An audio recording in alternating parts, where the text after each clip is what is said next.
Well, to shed more light on this, we have the pleasure to have this phone with our dear guest, Dr. Hisham Nasr, energy expert. Good afternoon, sir. Good afternoon. Well, Dr. Nasr, what is the importance of the joint committee meeting between Egypt and Bulgaria and the signing of agreements in the field of energy? Yes, I mean, exactly. Yeah, I mean, it's what's happening. It's really a great effort from the government, and this should accelerate the energy in Egypt and hydrogen specifically as well. Yes, there were three agreements that were signed in addition to agreements in a memorandum of understandings. Could you name them for us? Yes, I mean, there are a lot of memorandum of understandings that has been signed. It's like more than 25, I believe, and for the past days, also there are new ones that have been signed related to the solar energy, the plus battery solutions, also some related to wind. So, like recently, there are new 4 or 5 MOUs signed in that aspect.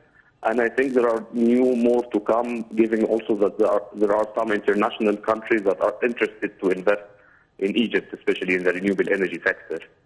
Yes, Dr. Nasr, what is the, in the field of energy, what is the kind of cooperation that is we expect in the near future after these agreements between Egypt and Bulgaria in the field of energy?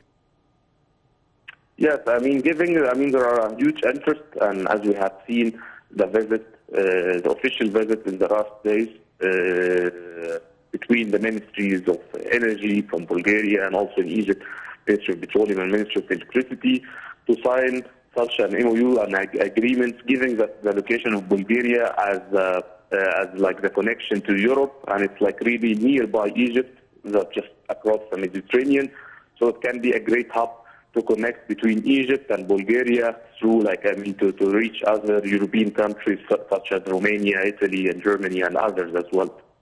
Yes, Dr. Nasr, another cooperation and agreements is taking place between Egypt and Bulgaria in the field of natural gas. So could you explain this kind of cooperation, please? Yes, I mean, this is also with a great interest, and it has been studied and discussed throughout the last 4 or 5 years, and now it should be also coming to an agreement, because we can have a lot of agreements also giving the pipeline that we can create across the Mediterranean to connect Egypt, Romania, Bulgaria, and also other countries in the scope. So it can reach really a great level of achievement, given also that Egypt is now considered to be a natural gas hub, also for especially liquefied natural gas, and the really need of Europe to have liquefied natural gas, so Egypt can export to Bulgaria and other countries through the new planned constructed pipeline across the Mediterranean Sea.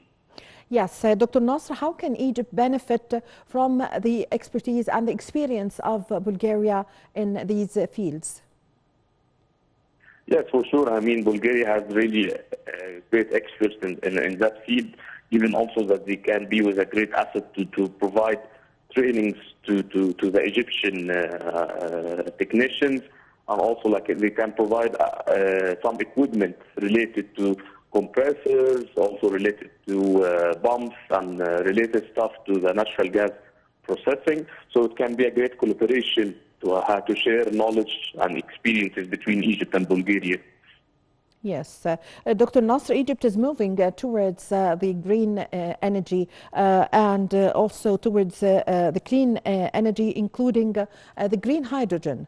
So what are the capabilities does Egypt have in the field of green hydrogen?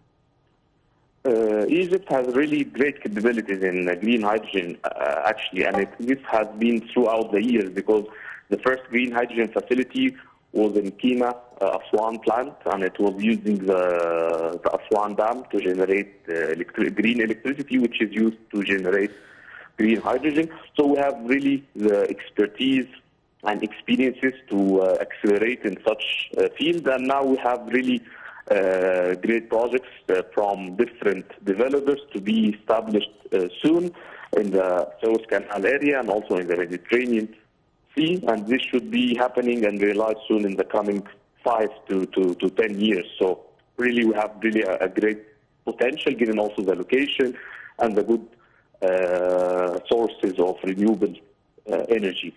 Yes. Dr. Nasr, how do we evaluate the steps taken by the state in this field also?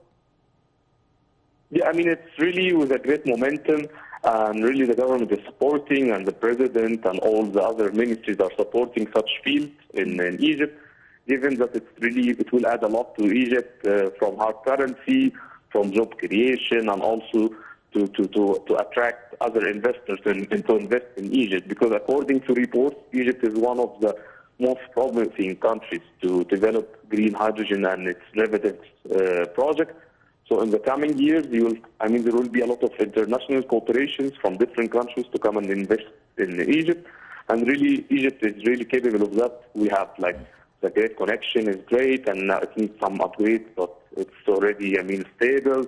We have the expertise and we have the location, so we have everything and policies that also have everything ready to establish such projects.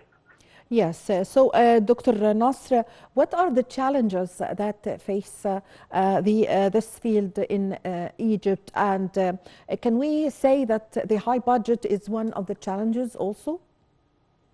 Actually, there are some challenges related to Egypt, but also related to the global need. Mostly it's like the high capex of the project. The hydrogen project needs a lot of high capex. So to allocate the capex needed, it's a challenge.